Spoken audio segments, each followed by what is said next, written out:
បាទសូមជម្រាបសួរបាទពុកម៉ែបងប្អូនប្រិយមិត្តអរគ្នាតែតើនិយមតាមដាននៅព័ត៌មានថ្មីនិងចំណេះដឹងផ្សេងតាមរយៈបណ្ដាញសង្គម YouTube បាទកណាពីនេះផងដែរនឹងវិលត្រឡប់មកជួបគ្នាសារជាថ្មីទៀតហើយជាមួយនឹង Channel Medium News របស់ខ្ញុំបាននឹងធ្វើការលើកយកនៅព្រឹត្តិការណ៍ព័ត៌មានថ្មីមួយដែលមានចំណងជើងថាចេះធ្វើទៅរួចកម្មករសំណង់ហ៊ានធ្វើរឿងបែបនេះរហូតបានសម្រេចចំនួន2ដងបាទពុកម៉ែបងប្អូនប្រិយមិត្តអរគ្នាសូមចុច Share ម្នាក់មួយ Subscribe ពី Channel រូបកណ្ដឹងដើម្បីទទួលបាននៅព័ត៌មានថ្មីជាបន្តទៀតប្រចាំថ្ងៃសូមរីករាយស្ដាប់ជាមួយខ្ញុំបាទដូចតទៅនេះក្មេងស្រីរងគ្រោះបានដើរចេញពីផ្ទះទៅបន្ទប់ទឹកដែលមានចម្ងាយប្រហែល20ម៉ែត្រពេលជនរងគ្រោះដើរទៅជិតដល់បន្ទប់ទឹកស្រាប់តែជនសង្ស័យឈ្មោះយ៉ាត់ផានុតភេទប្រុសអាយុ21ឆ្នាំជនជាតិខ្មែរមុខរបរកម្មករសំណង់ស្នាក់នៅកន្លែងធ្វើការស្ថិតនៅភូមិធម្មត្រៃសង្កាត់ព្រៃសរខណ្ឌដង្កោរាជធានីភ្នំពេញដែលកំពុងតែឈរក្បែរបន្ទប់ទឹកបានចាប់ដៃទាញក្មេងរងគ្រោះយកទៅរោង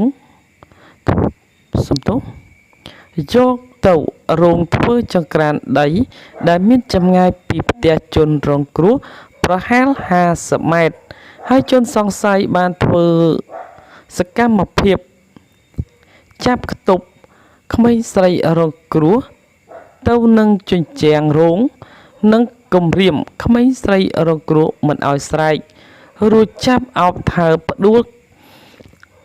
ក្មេងស្រីរងគ្រោះទៅលើដីយកដៃឆ្វេងចាប់សម្រាប់ខោក្មេងរងគ្រោះ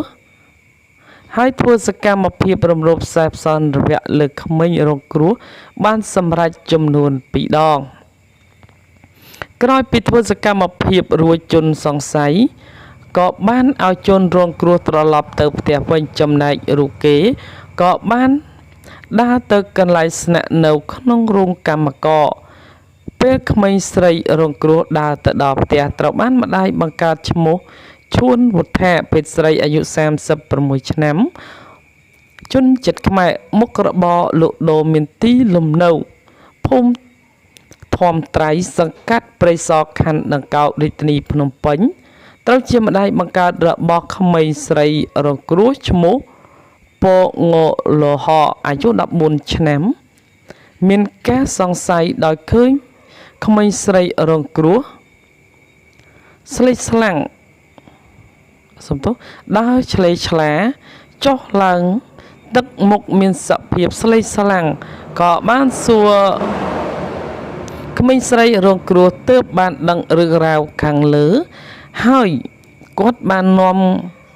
ក្មេងស្រីរងគ្រោះទៅរាយការណ៍ប្រាប់សមត្ថកិច្ចប៉ុស្តិ៍នគរបាលព្រៃសរឲ្យជួយអន្តរាគមន៍លុះដល់វេលាម៉ោង 11:00 នាទីថ្ងៃខែឆ្នាំដដែលសមត្ថកិច្ចប៉ុស្តិ៍នគរបាលព្រៃសរបានទៅឃាត់ខ្លួនជនសង្ស័យខាងលើនៅត្រង់ចំណុចរោងកម្មករស្នាក់នៅស្ថិតក្នុងភូមិធម្មត្រៃសង្កាត់ព្រៃសរខាងលើ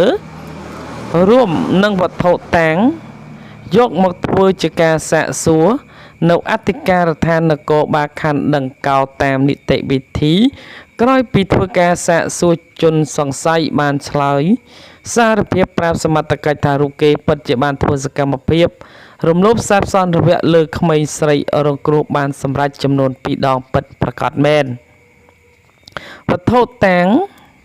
ចាប់បានយកទូរស័ព្ទដៃម៉ាក Oppo ពណ៌ទឹកមាសមួយគ្រឿងកាបូបលុយពណ៌សូកូឡាចំនួន1បច្ចុប្បន្នជនសង្ស័យខាងលើត្រូវបានសមត្ថកិច្ចអធិការដ្ឋាននគរបាលខណ្ឌដង្កោធ្វើការឃាត់ខ្លួនជាបណ្ដោះអាសន្នដើម្បីកសាងសំណុំរឿងនិងបញ្ជូនទៅសាលាដំបងរាជធានីភ្នំពេញបាទពុកម៉ែបងប្អូនប្រិយមិត្តទាំងអស់គ្នាបាទពិតជាហ៊ានមែនទែនបាទដោយធ្វើសកម្មភាពបានចាប់រំលោភខ្សែផ្សន្តិវៈបានចំនួន2ដងលទ្ធផលចុងក្រោយត្រូវបានជាប់បានខ្នោះតែម្ដងចំនៃព័ត៌មាននេះក៏សូមធ្វើការអរគុណបាទចំពោះពុកម៉ែបងប្អូនប្រិយមិត្តអរគ្នា ដែលបានចំណាយពេលវេលាដ៏មានតម្លៃក្នុងការតាមដានជាមួយនឹងព័ត៌មាន Channel របស់ខ្ញុំបាទរកកំហុសខុសឆ្គងទាំងឡាយឬក៏មានពាក្យលើលោកខ្វះខាតចំណុចណាមួយនៃការអានព័ត៌មាននេះក៏សូមមេត្តាខន្តីនិងអភ័យទោសផងបាទសូមអរគុណនិងសូមជម្រាបលា